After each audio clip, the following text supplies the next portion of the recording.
Good morning, Morning. Michael. How are we? It's Friday. It is Friday. That's that's And that's my stance today. It's Friday. it is, and not a bad day to take a nap. Not a bad day to take a nap, and thankful that I have made it through treatment number 9.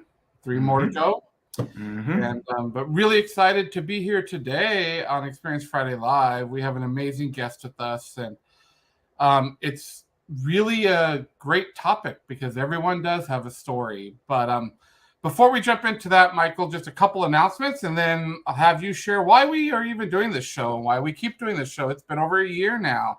Mm-hmm. This week, if you have never met Cassandra Crowe on LinkedIn or followed her, you need to. We just did her podcast that Mm. everybody is a leader. You don't have to have a title to be a leader. You have to have a heart for people. And her episode is called Vision Boards, Bridge Builders, and Mushrooming Collaboratives. Such a great episode. And then in 2 weeks from today, Matteo Trisolini from South Slope Pediatrics, Chief Behavioral Officer and Patient Experience Strategist, creating moments of amazement. I think that's going to go kind of right along with where we are here with everyone has a story. But Michael, tell our listeners today, we've got a bunch of listeners in. People are saying hi to us, listening in. Blake says hello. Malik says hello to us. So tell our listeners why we continue to do this show and why to us experience is so important. Yeah, today it's all about not being alone, right? This work is hard. It's hard, hard, hard. And the folks who are probably tuning in today are not the folks who need to be convinced that there's a reason for CX. They might need to be able to articulate that ROI a little bit better, but it's not about convincing the choir, right, of what's going on. But it is about coming together as a community and sharing, opening up, being vulnerable, not being afraid to talk about your failures and talk about your successes as well, because we can't do this alone. Not one of us can do this alone. Yeah, I love it. Yeah, so powerful and such a powerful thing to be talking about right now, I think, in our world and what we're facing with some really uncertainties happening. And so, really excited about that. Hey, we got Will saying NYC here. Awesome, Will. Great to have you. And Will is an amazing storyteller as well. So, I'm sure he will have some input here. But let me tell you a little bit about Jason. Jason is an accomplished healthcare leader with extensive experience in medical practice leadership, professional development, and physician and employee engagement. And Michael, you and I were just talking with someone yesterday about physician engagement and what that looks like. He has found success in both large academic medical centers and regional health systems. His passion to make healthcare better for employees to work, physicians to practice medicine, and patients to receive care is a key driver in driving performance to achieve outcomes. So, without further ado, Jason, it is so great to have you here on the show. Hey, Sean. Hey, Michael. How are you? We're doing Good. great. Most importantly, Jason, your shirt matches the wall behind you. I did not do that on purpose, but happy coincidence. That's right. That's right. We love it. Well, Jason, it is so awesome to have you here with us. And we kind of start the show off with the same question to everybody because I think it helps set level ground, and especially with what's happening today in the experience world, right? And the question is simply this: why do you do what you do, and what keeps you motivated as you do it? Yeah, it's a great question. And thank you both for having me on today. I love your show, and I think it's great. Michael, you have a great point that we might not be preaching to the choir, but supporting each other in the community. And to the question, I got into healthcare because I wanted to help people. And I think that if you ask anyone who's in healthcare, they say they want to help people. Mm-hmm. But really, my why and the point to the topic today of everyone has a story, my why is because of the experience that my mother had. My mother developed stage 4 lung cancer without ever having smoked a cigarette in her life. She went to her oncologist in her local town and did not receive great care. They treated her as a lung cancer patient. And the first question, the second question, how much do you smoke? Are you smoking? Have you ever smoked? And, those might be medical questions, but when she kept having to answer no, no, no, no, no, she was seen as lung cancer, as a disease, not as a human being. It wasn't until she went to a world-class facility in New York City where from the time that she pulled up in her car, walked through the lobby, went up in the elevator, met her doctor, everything was, Mrs. Ruda, it's so nice to see you. You're in great hands here. Every single touch point that she had, she felt like a human being. And she died 3 weeks after her diagnosis. But she was left with hope. And that's the real reason why I do what I do. To be able to bring hope to one person that I may touch and meet and talk to and, just interact with, that's the real reason why I got into healthcare. And a lot of people have that same type of story. And it's really about understanding your why to be able to do what you do and have that passion. And that's what keeps me engaged, because every single mother, father, daughter, sister, brother, those are people and they have families, and it keeps me doing what I do. Wow.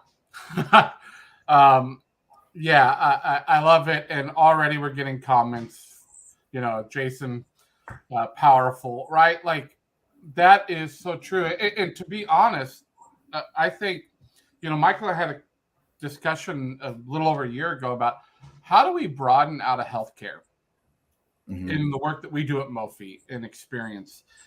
And who would have known that, and as you know, Jason, my journey, April 15th, I was diagnosed with stage 3 colon cancer. And you've seen some of the hell that I've gone through from, the insurance side, right? Yeah. So much like your mother, just looked at as a number or a cancer patient or a dollar amount. And the more I try to sway away from doing so much in healthcare, the more we get pulled right back into healthcare. And you've been one of those people that came into our life this year that I go, this is why we do what we do at Mophie. It is a why, it's a purpose. My story is the same. I had a mother who died prematurely. Michael had a father who died prematurely. Like, I was a caregiver to my father. There's so much out there and so much need in this space. And there's this switch, and we'll talk about it here in a little bit, but you gave us a quote, and I want to read this quote, and then Michael, you can jump in and start giving some thoughts with Jason around this. But I love this quote that you gave us, Jason. I've learned that people will forget what you said. People will forget what you did, but people will never forget how you made them feel. By the late, great Maya Angelou. And let's talk about that. Like, why is that important to you, Jason? Michael, what does that say to you? And how does that relate to all of us having this story? Yeah, what gets you going with that, Jason? Yeah, it's about that feeling, and to the story around my mother, right? She wasn't the only one experiencing the care and the compassion and the empathy that she received in that hospital in New York City. I was, as the person who was walking in the halls with her, right? I didn't remember the directions that they gave me or, the medications that they were talking about with my mother. I was focused on, is she okay? How is she feeling? And even 9 years later, since she's passed, I still feel compassion and empathy and care and gratitude for the way that she was treated, right? And conversely, I still have a bit of resentment for her first healthcare provider who treated her as a number, who treated her as a disease. So how we interact with people is everlasting. And it's not just to the person that we're interacting with, but also the people around them. And so, that's why this has always been a core foundational quote in my mind. Yeah, and I think my concern with all of that is root cause, right? So when people are not behaving in that mindset, Mm-hmm. what's happening that's preventing them from being able to? And I realize there's you can make a case that, at heart, not everybody is a kind or generous person. And my question always is, well, then what's broken in them? Who broke them? Like Yeah. what happened? I do believe that people at heart are generally good people, and then something happened. And most everybody is able to recover from it with enough work if they're willing to put the work into it, right? So, and I'm not a trained therapist, but I've been through enough of working with therapists that know how it all works, enough to be dangerous, at least, right? Or at least have an awareness of it. So, for me, it gets into, well, when people are not able to be that person who creates moments of kindness, or who doesn't impact people the way that they deserve, what's going on, and what are we doing to solve for that? What are we doing for those physicians who are burned out? What are we doing for the nurses, the frontline folks? From a training perspective, from a motivation perspective, from a reward perspective, what are we doing that has the healthcare system so broken? Yeah, 100%. And, that's why this topic is so important to me. Mm-hmm. Because whether you're a patient or a caregiver or a physician or a nurse or anybody, you have something that you're bringing with you. You're bringing your story with you, your past into your current present day, right? So whether you've been hurt, whether you've been uplifted, all of these things that you're bringing with you. And we're so accustomed to just repeating our same actions, right? I answer 150 phone calls a day.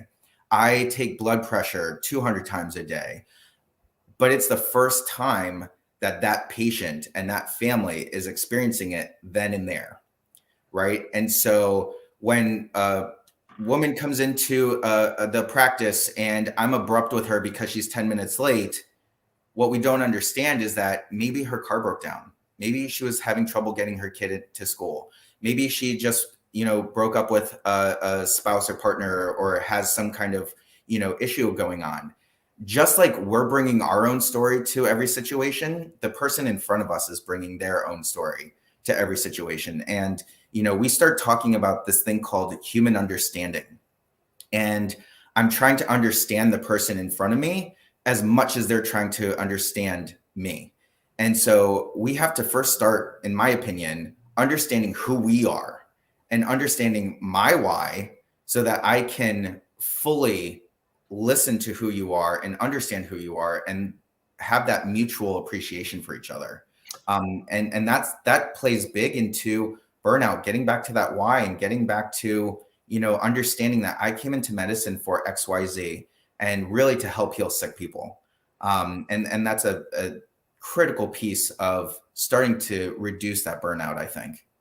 And I think that's so important, and so, like, we have to be so transparent with this. Michael and I have a very dear friend who is an amazing doctor, and has done amazing things, but literally just hit such a severe burnout stage that lost empathy. Mm-hmm. And it's really impacted this person in such a way, career-wise and everything. And yet we stand by and go, well, they're just a doctor. Yeah. Right? Or, well, they need to get empathy back. Well, again, we need to understand their story. And I think that's what has me disheartened a little bit with our healthcare system today is, we've worked with a couple big healthcare systems who are so focused on the wrong things. I don't know how and Michael, maybe that's too blunt. Maybe it's my chemo talking. But they're focused on the wrong things. They're focused on a number or a metric. And again, I'm not against those, but I read something this morning, the shift, especially with the way the economy is going. There was a big lots of layoffs starting to happen, are happening in the world, that we really have to focus on the human experience, and that we're all humans in that story. And maybe I'm rattling with it. It's becoming so passionate right now of how do we make that happen? Yeah, and I think for me, I'm the more practical probably of the three of us. I am not a feelings person at all, so it takes a lot for me to get my feelings hurt. So I don't feel the same way others, and there are plenty of other people like me who live good lives who don't have the same amount of feelings, right? Just a little stand up from people. Because I think often the conversation is driven by feelings first people. And it can be seen as a, whining or complaining or being dramatic, right? And that's really not what it is. It's also a practical issue. And so I think it's a blend of those who feel deeply, letting their voices be heard, and those of us who lean practical, we're also letting our voices be heard. So, for instance, I think it's a design issue. One of the organizations we work with, we were talking about how to design the experience for front of house, and what we realized is the entire process had been designed for a person who has their shit together. So it's designed for me. I show up on time. I have my confirmation code. I've made an appointment. I brought everything I was supposed to do. I read the checklist twice. I checked in on my cell phone in the parking lot. I came in. I've done everything I'm supposed to have done before that appointment, right? And the truth is, if you sit and you watch waiting rooms long enough, you realize that that person who has their shit together is not. We lost Michael. He'll come back. Yeah, he was touching on a great point, right? The practicality of experience, right? So, Michael, I was just commenting on how you're absolutely right, and it's about the practicality. So I'll let you. Right. So you got all these people who are frustrated, who are in the healthcare industry, having to deal with people who don't have their shit together. Mm-hmm. Why don't we just design for that? Why don't we decide we want to lead everybody, we want to nudge them into having their shit together, but that's not physically possible. So why don't we build for what happens when those people show up, right? That's going to make everybody, the people who are the patients are going to feel less stupid, right? Yep. The people who are helping them are going to feel equipped to do it, right? And that's just one example, right? There's also practical examples of, we talk a lot about the Disney model of everybody who works there as a cast member, right? And so they're either on stage or they're off stage. And so when they're out in the park, they're on stage. But when they take a break, guess where they go? Off stage. There's a place for them to go, be off stage. When you're in a medical unit, in a clinic, in a hospital, doctor's office, where do you go to be off stage? There's no place for it. Yeah. So delivery ramps. Exactly. You're out back smoking, which you shouldn't be doing, right? So, so as a patient, I am walking through people who are off stage. Mm-hmm. Or I can sit in a treatment room and hear them at the nurse's station. And they're laughing, cackling, just having their regular old day. Yep.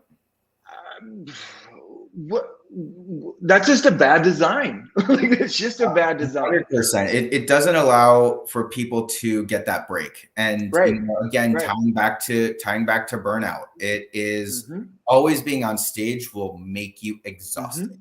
Exactly. Always Exactly. having expectations of being on stage will make you exhausted. And so what they do is they stop that kind of approach, right? And they're not on stage when they're in front of patients or customers, wherever you are, right? And so that just lessens the quality of the experience and lessens their ability to practice at the top of their license or the top of their job, which is your point of giving them, allowing them to do the why of what they're doing. 100%, 100%. And Michael, even to your point, even if someone goes and smokes on the back ramp of the hospital, guess what? A patient will see that. That's You're true. still on stage. Yeah. So Jason, I want to get practical with this, and everyone has a story, and you've worked in the industry a lot of years too. What piece of advice would you give to someone coming in to patient experience or customer experience around, why storytelling is so important? And what's one thing that you would say to them today?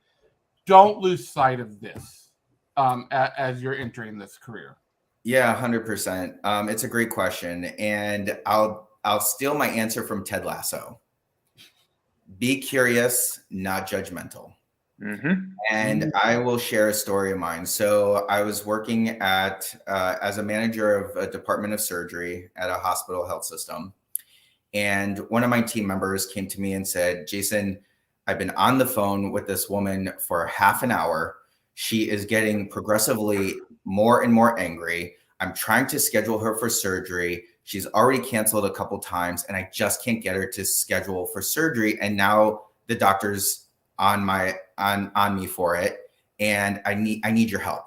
I said, okay, transfer over to me. I answered the phone. I said, hey, Michelle caught me up on what the issue is. Can you just tell me a little bit more about that? And I asked that open-ended question to allow her the space to talk and be heard. And in the course of her telling her own story, she told me, I'm frightened I won't wake up. And I said, oh, and then in that moment, it clicked for me that she's not scheduling her surgery because her brother died on the operating table. And so just being able to listen to her and let her vent that out, let her vent her fears and frustrations and being frightened of doing this, I was able to listen to why she wasn't scheduling. And then we were able to have that conversation, so people come to us with all of these fears and anxieties and things that they're coming with. And by just being curious and not judging her as an angry patient, I was able to get to the real why she didn't want to schedule. And then we were able to move from there. One of my other approaches to this, which may not be completely popular, is that, this is a system, right? It's an ecosystem. What are we doing to empower and teach patients or customers to have their shit together too? Like, that all could have been avoided if that person had the better communication skills. So what are we doing over time to train, power, equip people with the ability to be able to say, hi, this is how I'm feeling right now. There's ways to be better customers too, to get your way. And again, if you're a person who has not had a lot of opportunity in your life, you don't have good coping skills, you haven't had a role model to help you know how to have a customer service call, what are we doing to help them out? Like, it's a great question, Michael. Yeah. I mean, and I think, and this may be an unpopular opinion, but I think it's a question that a lot of people in experienced positions do not want to tackle because we're so focused on like satisfaction still. Mm-hmm. versus true engagement, right? And if I'm truly engaging you as my patient, as my customer, as my consumer, I'm going to teach you how to be a good patient, a good customer, a good consumer, versus just putting it out on my doctors, my nurses, my staff, my team members, myself. It is that ecosystem. And I think that's where experience in general has a miss sometimes. Yeah, and call it patient advocacy, call it consumer advocacy. But when you are working with any doctor's office, any type of physician, any kind of medical diagnosis, right? Part of the onboarding in it is here's how to best advocate for yourself. And that doesn't mean here's how to be a jerk and stick up for yourself. It's here is language that we have learned works best with you being able to communicate with our staff the fastest or the most effectively, or help us help you. Like but I do think that's such a taboo thing. Like no one wants to do that, but yet I don't know that patients or customers wouldn't love that. Just tell but I also think it comes back to that, going back to your why, Jason. Treat me like a person first. Treat me like a person, not a number in the system. And we all have had those experiences in healthcare that you when you're being treated like a number versus like a person. And that gives some freedom in talking.